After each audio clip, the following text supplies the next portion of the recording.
नमस्कार, मैं विजय कुमार यादव, राष्ट्रीय अध्यक्ष बाबा बख्तौर सेवा संस्थान।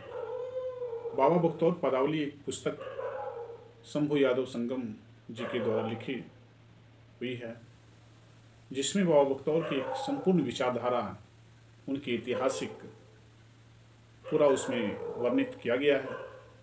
उस वर्णित में मैं कुछ तथ्य को मैं जानकारी छोटा स्वरूप में मैं देना चाह रहा हूँ कि बाबा बख्तौर जी का नाम भुइयाँ बाबा क्यों पड़ा, तो उस स्वरूप को आप जानें। बाबा बख्तौर जी का नाम भुइयाँ बाबा, भुइयाँ समुदाय जो है मांझी समुदाय से आता है, जिसे आप मूसहर कहते हैं। उस कालखंड में बहुत से ऐसे लोग दबंग विचारधारा के शोषक राजा होते थे, जिसे आप सामंतवादी बोलते हैं। सामंतवादियों द्वारा भुइयाँ लोगों का गांव, मांझी लोगों का गांव खाली कराने के लिए आदेश कर दिया। उन्होंने ढोला पिटवा दिया कि गांव को खाली करो, नहीं तो मार दिए जाओगे, काट दिए जाओगे। ये भाषा को लेकर के उन्होंने ढोला पिटवा दिया। मांझी लोग जो भुइयाँ लोग हैं, मरता क्या नहीं करता, चारों तरफ उनको कोई बचाने वाला, देखने वाला नज़र नहीं आ रहा था। तो अहिर मितिया तब करी जब सब मितवा मर जाए री, ये चरितार्थ, ये कहानी ये हुआ। और जितने भी भुइयाँ लोग थे, दलित लोग थे, बाबा बख्तौर के दरबार में जा गए। वहाँ पहुँचने के बाद उन्होंने से आग्रह किया कि ऐसे दबंग लोग हमारे गांव को खाली कराने के लिए आदेश दे दिया है, ढोला पिटवा दिया है। बाबा भी सुनकर के बहुत विचलित हुए। तो उन्होंने एक आदेश लोगों को सुनाया कि जो मैं बोलूँगा, जो मैं कहूँगा तुम लोग मानोगे। तो उन्होंने हाथ उठा करके इजाज़त मांगी कि आप आदेश दीजिए, हम लोग सब तैयार हैं।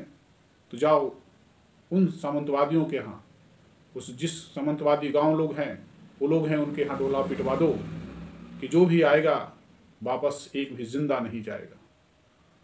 बाबा बख्तौर की महिमा को लेकर उन्होंने चला गया, ढोला उल्टा पड़ गया। उस सामंतवादियों के गांव जो लोग थे वो भी सशंकित हो गए। पूरे परिवार समाज में कोलाहल मच गया। सब परिवार, बाल बच्चे, माता बहनें, बुजुर्ग रोने गाने लगे। और उसी से बड़े बुजुर्ग, माताएं, बहनें बाबा के दरबार में आकर के इस घोर अन्याय जो होने वाला था, इसे क्षमा याचना, माफ़ी मांगी। और माफ़ी मांग करके उन्होंने ऐसे निर्दयी कार्य को संकल्प लिया कि हम लोग कदापि नहीं करेंगे। और उधर भुइयाँ लोग को हर्ष खुशी हुआ। बाबा बख्तौर का नाम भुइयाँ लोगों ने भुइयाँ बाबा बना लिया, अर्थात भुइयाँ लोगों का बाबा, तो भुइयाँ बाबा के नाम से प्रचलित हो गए। ऐसे हरकत को देखते हुए बाबा बख्तौर ने दलित समुदाय में सबसे मजबूत समाज दुग्धवंशी पासवान जाति के आते हैं, उस क्षेत्र को रक्षा हेतु हर गांव, हर क्षेत्र में पासवान जाति दुग्धवंशी जी को रक्षार्थ के लिए उन्होंने बल देने का काम किया। और उनको गांव समाज को सुरक्षा हेतु उसी वक्त से बाबा बख्तौर ने पासवान को गले लगा करके साथ दिया और लोगों को मजबूती से सुरक्षित के लिए खड़ा होने की अपील किया। और सब लोग रहे, क्योंकि बाबा बख्तौर जो न्याय के पक्ष में हमेशा काम किया है, समानता के पक्ष में हमेशा काम किया है। तो ये स्वरूप जिन्होंने दिखाया वो एक मित्रता रही है। बाबा बख्तौर और बाबा चौहरमल दोनों एक दूसरे से घनिष्ठ मित्र हैं। उनकी आज भी विचारधारा मानव में व्याप्त है। पूजा स्वरूप एक दूसरे में जरूर निहित है। जब भी पूजा होती है तो उनको भी आह्वान किया जाता है।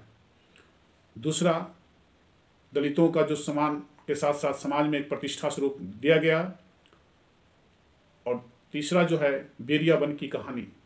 बाबा बख्तौर बेरियाबन में जानवरों का चारागाह बनाया करते थे। जितने भी ग्वाल बाल क्षेत्र के लोग, पशुपालक थे, सबों को सम्मान के साथ उस बेरियाबन में चरने का मौका मिलता था।